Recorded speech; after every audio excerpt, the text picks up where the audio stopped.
কানে ধরে ক্ষমা চাইতে দেখা যাচ্ছে ৩ জন শিক্ষার্থীকে। অপরাধ, তারা ফাঁকা ক্লাসরুমে নামাজ আদায় করেছেন। ঘটনাটি ঘটেছে ভারতের মহারাষ্ট্র রাজ্যের কল্যাণ শহরের আইডিয়াল কলেজে।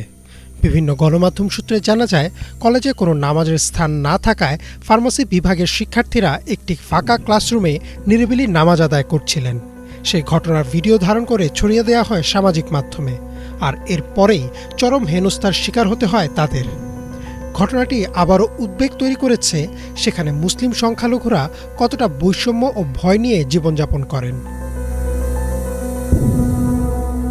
দ্য হিন্দুতে প্রকাশিত সংবাদ অনুযায়ী, ভিডিও ছড়িয়ে পড়ার পর উগ্র হিন্দু সংগঠন বিশ্ব হিন্দু পরিষদ বা ভিএইচপি এবং বাজরাং দল কলেজ প্রশাসনের উপর চাপ সৃষ্টি করে যেন ছাত্রদের শাস্তি দেওয়া হয়।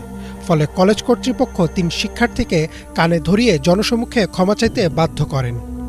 এ সময় সংগঠনের কর্মীদের জয় শ্রীরাম স্লোগান দিতেও দেখা যায়।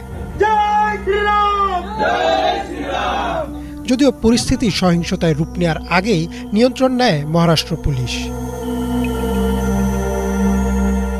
এনডিটিভিতে প্রচারিত প্রতিবেদনে বলা হয়, ছাত্ররা স্পষ্ট জানায় তারা কারো ধর্মীয় অনুভূতিতে আঘাত করেনি, বরং নামাজের নির্দিষ্ট সময় হওয়ায় তাদের বাধ্য হয়েই শ্রেণীকক্ষে নামাজ আদায় করতে হয়েছিল।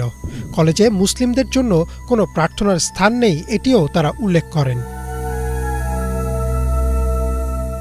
ঘটনার পর মুসলিম অধিকার কর্মী ও আইনজীবীরা কলেজের বিরুদ্ধে আইনি নোটিশ পাঠায় বলে জানিয়েছে হিন্দুস্তান টাইমস। তাদের দাবি, ভারতের সংবিধানে ধর্মীয় স্বাধীনতা সুরক্ষিত, তাই নামাজ পড়া কোনো অপরাধ নয়, বরং ছাত্রদের প্রকাশ্যে অপমান করা সাংবিধানিক অধিকার লঙ্ঘন। ফ্রি প্রেস জার্নালে প্রকাশিত তথ্যে জানা যায়, বিষয়টি নিয়ে অভিযোগ করার প্রস্তুতি নেওয়া হলেও পুলিশ এখনও কোনো মামলা গ্রহণ করেনি।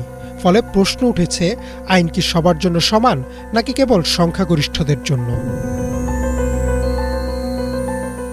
সামাজিক মাধ্যমে অনেকেই বলছেন, ঘটনাটি শুধু একটি কলেজের ৩ জন ছাত্রকে নিয়ে নয়, বরং এটি ভারতের মুসলিম সংখ্যালঘুদের বাস্তবতা, যেখানে নামাজ পড়ার মতো স্বাভাবিক ধর্মীয় অনুশীলনকেও অপরাধ বানানোর প্রবণতা বাড়ছে। অথচ একই সময়ে ভারতের কিছু গণমাধ্যম প্রতিবেশী দেশগুলোকে ধর্মীয় অসহিষ্ণুতার অভিযোগ তোলে। পরিস্থিতি আজ এমন যে, তথাকথিত সেকুলার ভারতে মুসলিমদের ধর্মীয় পরিচয় একটি সাধারণ অধিকার নয়, বরং এক ধরনের ঝুঁকি। ইমরান মাহমুদ, বাংলা ভিশন।